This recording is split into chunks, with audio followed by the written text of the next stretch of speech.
This is my version of Heaven is for Real, Prologue, but I'm going to just, add some dramatization Kristin style. Prologue. Oh, angels at Arby's.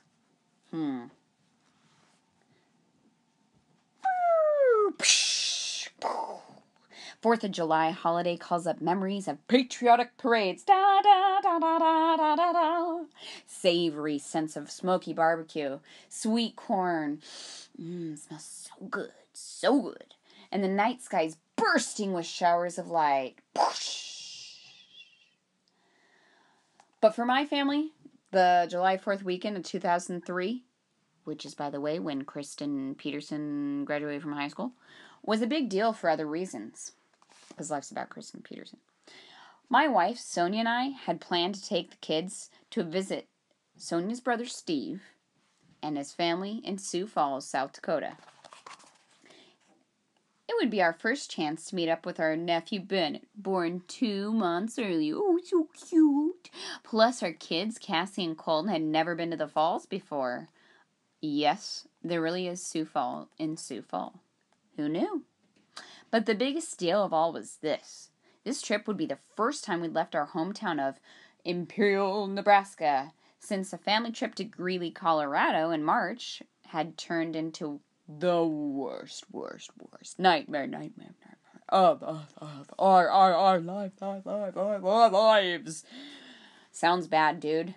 To put it bluntly, the last time we had taken a family trip, one of our children, dun dun dun, almost died. I'm talking R.I.P. in the grave. Hadn't have prayed, hadn't have made it, would be dead.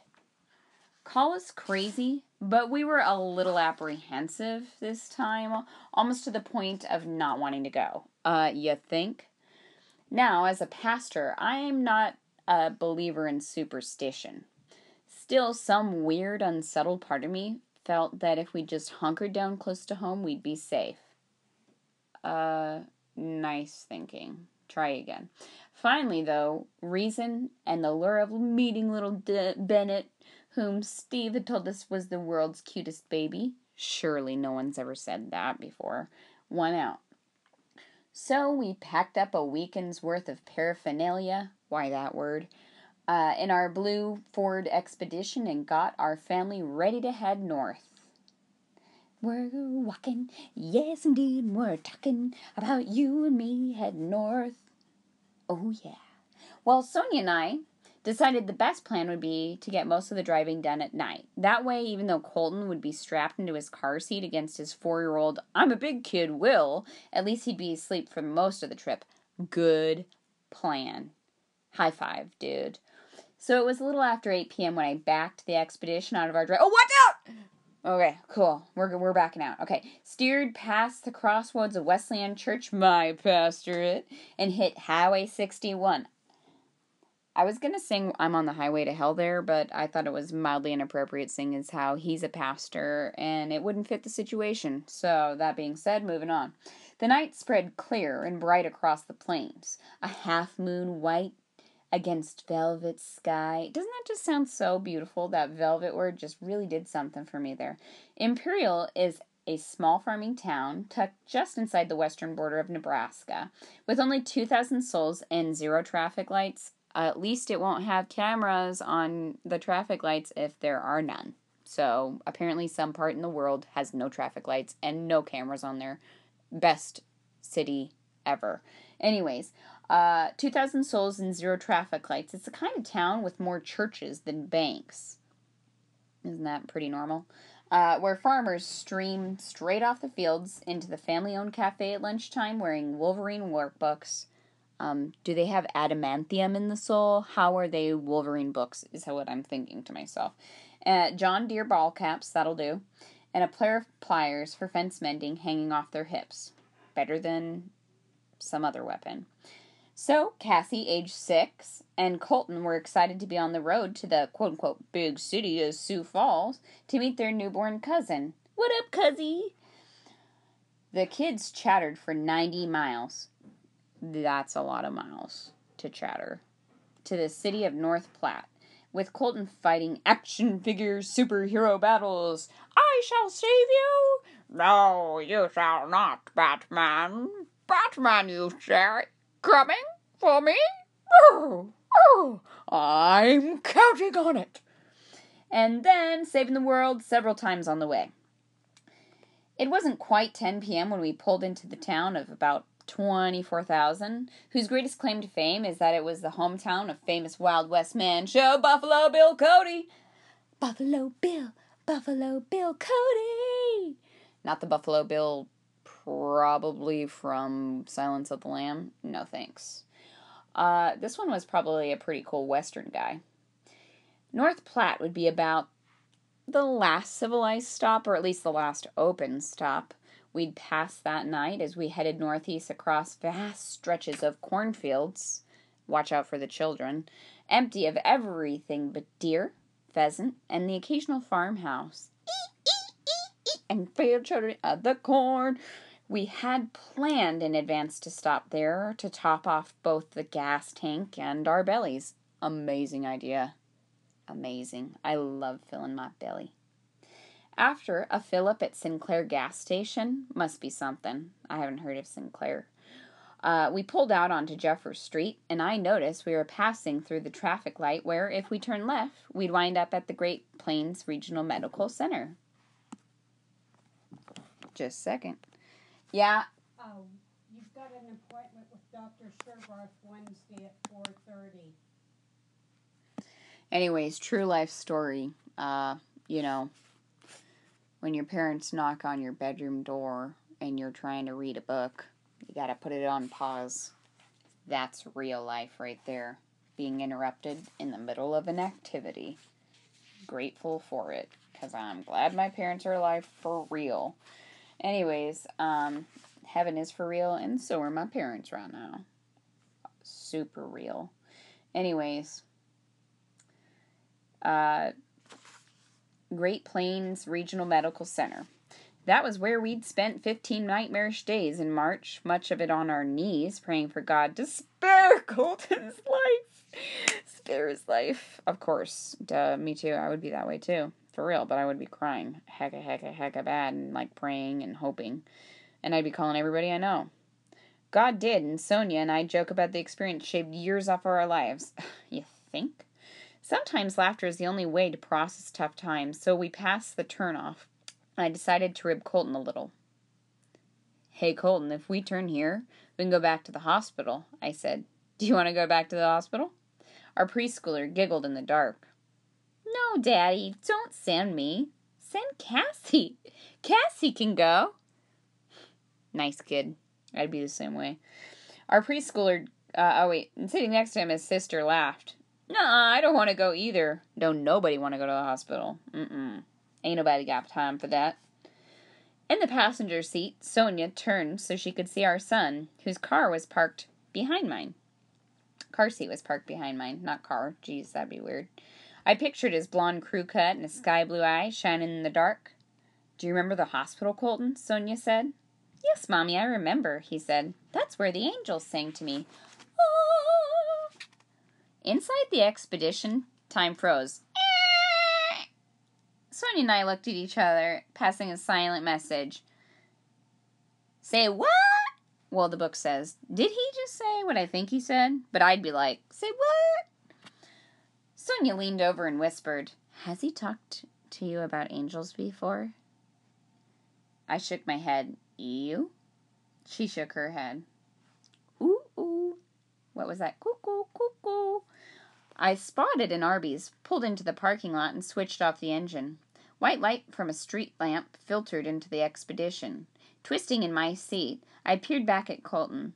In that moment, I was struck by his smallness, his little boyness. He was really just a little guy who spoke with an endearing and sometimes embarrassing, call it like you see it, innocence. If you're a parent, you know what I mean, the age where a kid might point to a pregnant woman and ask very loudly, Daddy, why is that lady so fat? Awkward. Colton was in that narrow window of life where he hadn't yet learned either tact or guile. Yeah, about that. All these thoughts flashed through my mind as I tried to figure out how to respond to my 4-year-old's simple proclamation that angels had sung to him. Great. Finally, I plunged in. Colton, you said that angels sang to you while you were at the hospital? He nodded his head vigorously. What did they sing to you? Colton turned his eyes up to the right, the attitude of remembering. Making your way in the world today takes everything you got. No, just kidding. He didn't really say that. Well, they sing, Jesus loves me, and Joshua fought the battle at Jericho, he said earnestly. I asked them to sing, we will rock you. But they wouldn't sing that. I like this kid's ideas, though. Brilliant. As Cassie giggled softly, I noticed that Colton's answer had been quick and matter-of-fact, without a hint of hesitation. Sonia and I exchanged glances again. What's going on? Did he have a dream in the hospital? Or is he going crazy? They didn't really say that in the book. And one more unspoken question. What do we say now? This kid is making this trip so awkward. A natural question popped into my head. Colton, what do angels look like? He chuckled at what seemed to be a memory. Well, one of them looked like Grandpa Dennis, but it wasn't him, because Grandpa Dennis has glasses. Then he grew serious. Dad, Jesus had the angels sing to me because I was so scared. They made me feel better. Jesus? I glanced at Sonia again and saw that her mouth had dropped open. I turned back to Colton. You mean Jesus was there? I would have loved to see this. My little boy nodded as though reporting nothing more remarkable than seeing a ladybug in the front yard. Yeah, Jesus was there. Well, where was Jesus? Colton looked me right in the eye. I was sitting in Jesus' lap. One day, Colton, one day we will all be there, and it'll be cool. Jesus' lap. Awesome. If there are stop buttons on conversations, that was one of them right there. Astonished into speechlessness, Sonia and I looked at each other and passed away another silent telegram. Okay, we really need to talk about this. Mine would be more like, should we get him checked out? Not really, because I really do believe in magic and Jesus, so I'd probably be like, awesome. Anyways. We all piled out of the expedition and trooped into Arby's, emerging a few minutes later and with a bag of grub. In between, Sonia and I exchanged whispers. Do you think he really saw angels? And Jesus? I don't know. Was it a dream? I don't know. He seems so sure. Well, back in the SUV, Sonia passed out roast beef sandwiches. Oh, I love Arby's. And potato cakes. They call them potato cakes instead of hash browns. And I ventured another question. Colton, where were you when you saw Jesus? He looked at me as if to say, didn't we just talk about this? At the hospital, when Dr. O'Halloran was working on me. Well, Dr. O'Halloran worked on you a couple times, remember? I said. Colton had both emergency appendectomy, and then an abdominal clean out in the hospital, and later we had taken Colton to have some keloid scarring removed. This little kid, 4 years old, poor thing, by the way, but that Dr. O'Halloran's office. Are you sure it was the hospital? Colton nodded. Yeah, at the hospital. When I was with Jesus, you were praying, and Mommy was talking on the phone. What? That definitely meant he was talking about the hospital. But how in the world did he know where we had been? Weird. But you were in the operating room, Colton, I said. How could you know what we were doing? 'Cause I could see you, Colton said matter-of-factly. I went up out of my body, and I was looking down, and I could see the doctor working on my body. I saw you and Mommy. You were in the little room by yourself praying, and Mommy was in a different room, and she was praying and talking on the phone. Colton's words rocked me to my core. Whoa. Like from Joey. Sonia's eyes were wider than ever, but she had nothing to say, just stared at me absently and bit into her sandwich. Food equals comfort in situations like this, and a lot of situations in life. That was all the information I could handle at this point. No kidding. I started the engine, steered the expedition back. Okay, good to go. Onto the street and pointed us south to South Dakota. As I hit I-80, pasture lands unrolled on either sides, dotted here and there by duck ponds that glinted in the moonlight. By then, it was very late, and soon everyone else was snoozing as planned.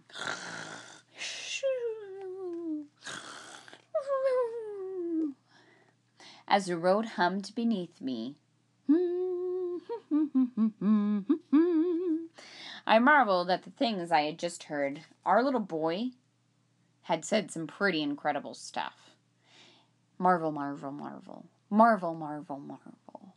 And he had backed it up with credible information. Things there was no way he could have known.